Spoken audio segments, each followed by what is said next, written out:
1912 തകർന്നു പോയ മണിക്കൂറുകൾ കൊണ്ട് വെള്ളത്തിന്റെ ആഴത്തിലേക്ക് ആയിരക്കണക്കിന് ആളുകളുമായി ആഴ്ന്നു പോയ ഒരു കപ്പൽ. ആയിരക്കണക്കിന് ആളുകളുടെ കൂട്ടത്തിൽ ഒരു സുവിശേഷകൻ ഉണ്ടായിരുന്നു.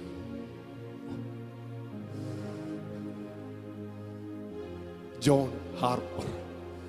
ജോൺ ഹാർപ്പർ എന്ന സുവിശേഷകൻ ഒരു സുവിശേഷ യോഗം കഴിഞ്ഞ് മടങ്ങിപ്പോകും. തന്റെ 6 വയസ്സുള്ള മകൾ കൂടെയുണ്ട്, തന്റെ ബന്ധുവായൊരു കുട്ടി കൂടെയുണ്ട്.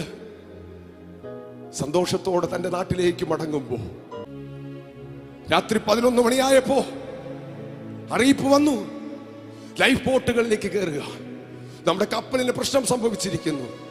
11ാം നമ്പർ ലൈഫ് ബോട്ടിലേക്ക് കയറാനുള്ള അവസരം വഴി തുറന്നു കിട്ടി.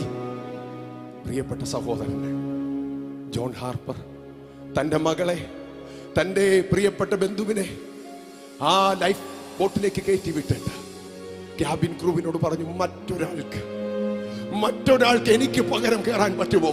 തനിക്ക് പകരം വേറൊരു ചെറുപ്പക്കാരനെ അടുത്ത് വിളിച്ചിട്ട് പറഞ്ഞു, സഹോദരാ, നമ്മുടെ കപ്പൽ തകരാൻ പോവുകയാണ്, നിങ്ങൾക്ക് രക്ഷപ്പെടണമെങ്കിൽ രക്ഷപ്പെടാം. പക്ഷെ ഒരു ചോദ്യം, നിങ്ങൾ രക്ഷിക്കപ്പെട്ടവനാണോ?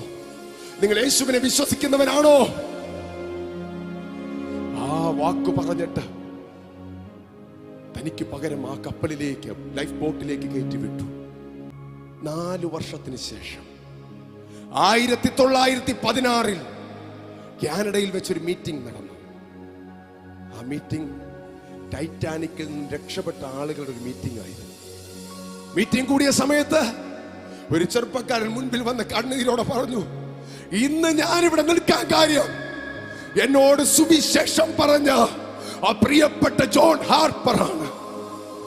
എനിക്ക് വേണ്ടി വെള്ളത്തിന്റെ ആഴത്തിലേക്ക് അദ്ദേഹം പോയപ്പോ ഞാൻ ചിന്തിച്ചു, ദൈവമേ, എന്തിനാണ് എനിക്ക് അദ്ദേഹം അവസരം തന്നത്?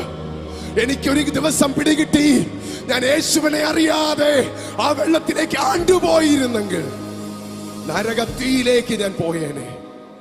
എനിക്ക് വേണ്ടി അദ്ദേഹം ജീവനെ അർപ്പിച്ചത്, അദ്ദേഹത്തിന് ഉറപ്പുണ്ട്, അന്നു മരിച്ചാൽ അദ്ദേഹം സ്വർഗത്തിലെത്തുമെന്ന്.